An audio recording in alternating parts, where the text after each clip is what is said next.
All right, let's talk about the Tampa Bay Buccaneers. A lot of change on this Buccaneers team. Some certainty for Baker Mayfield. He's got a good, strong situation on this team now. There's a really good feeling around the offense as a whole, but I think there's potentially a hole, a niche carved out for someone to work their way into this offense. And I think it's just the place for rookie wide receiver Jalen McMillan to come in and get some playing time. Let's get into the article and then we can talk more about all of this on the other side. This is from over on the Yard Barker saying the Tampa Bay Buccaneers used a third round pick in the 2024 NFL draft to add to their wide receiver room. Selecting Washington's Jalen McMillan, he heads to Tampa, currently sitting fourth on the depth chart behind future Hall of Famer Mike Evans, the ever steady Chris Godwin, and 2023 rookie standout Trey Palmer. Despite this, however, ESPN's Mike Clay still sees a decent pathway to production for McMillan in his rookie season with the Bucs. But Mike Clay is not the only one who has been impressed with McMillan. Let's go over to this tweet. This is from Scott Smith, as a Bucs pundit. Says, Baker Mayfield is already impressed with wide receiver Jalen McMillan, saying he's smooth, a natural route runner, and he covers ground deceptively fast. So not only are the pundits saying this, but his own quarterback is saying that he's looked good and is impressed with McMillan. Nick, I'm curious what your thoughts are on all of this and, McMillan's future playing time goes. But before we get to you, Bucs fans, in the comment section below, we're going to talk about the offense. We're going to talk about who can work their way into the offense and get some playing time potentially. But we want to hear from you in the comment section below about the defensive side of the ball. And maybe which of these rookies or new faces on the Bucs defense can work their way into some playing time this year as well. Let us know who you're looking at in the comment section below. But Nick, what are your thoughts on McMillan and all things Bucs? When you look at the moves the Buccaneers have made this offseason dealing in the draft on offense, right? There was, of course, the biggest name of all, Graham Barton, first round pick. He's going to be day one center. Was a great selection by the Tampa Bay Buccaneers, undeniably so. We talked about running back Bucky Irving from Oregon a few weeks ago. He'll be a dynamic playmaker in this running game, also a receiving threat out of the backfield. Those were two picks, I think, that made a lot more attention. McMillan kind of fell by the wayside a little bit, but it's very interesting that he's starting to make some noise, make some waves, make some impressions. Now that the veterans have showed up and now that the entire team is here, because that's entirely what McMillan's impact and what his game was. If you looked at McMillan's career at Washington, focusing really just on last season, he wasn't the star receiver. He wasn't even the number two guy. If he wasn't even really the number three option in the offense, right? You had Michael Penix Jr. leading the offense at the quarterback position. You had Dylan Johnson was their 1,200-yard rusher, and their top two wide receivers were Romeo Dunes, first-round pick, Jalen Polk, now with the New England Patriots. He had over 1,100 yards receiving as well. And then was McMillan. But McMillan was still a good player. He just fit a very niche specific role. And here's where it's very interesting.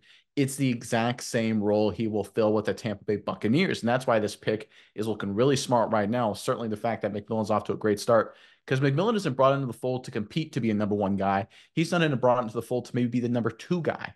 He's in there to be the clear number three option to compete for that, which is what he was good at in college, right? Because obviously the Bucs are set at number one. They've got Mike Evans. Godwin is the clear number two. They've set at the running back position, right? They're just looking for a number three kind of inside potential option, depending on the package. They want to use personnel package and formation, maybe line up outside in some situations, but clearly their number three target. That's who they're trying to find. And they've got a guy in McMillan who made his literally and figuratively his money in college by being a really, really good, selfless, not selfish, selfless number three option. He's known for being a great blocker, very competitive guy as well.